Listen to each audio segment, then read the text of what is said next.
Kwentuhan ng kabulastugan, hindi malilimutan ang asaran na merong pikunan, lalo na rin nung unang niligawan, unang kabiguan.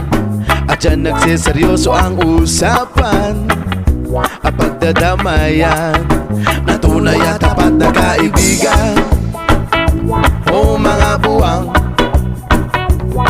o kaibigan, lubang maaasahan. Di na tayo babata, edad mo di nahahalata. Sa mga trip unti-unti na tayo nagsasawa. Pero kahit ganon, barkadang matatag hanggang sa ngayon. Minsan lang makita, tsak may kwela, yan ang aking mga tropa.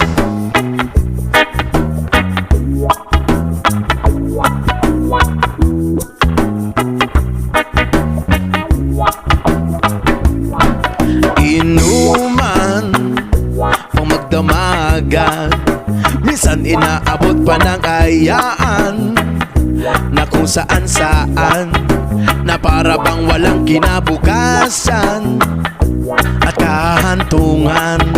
At dyan nagsiseryoso ang usapan at pagpapayuhan na tunay at tapat na kaibigan.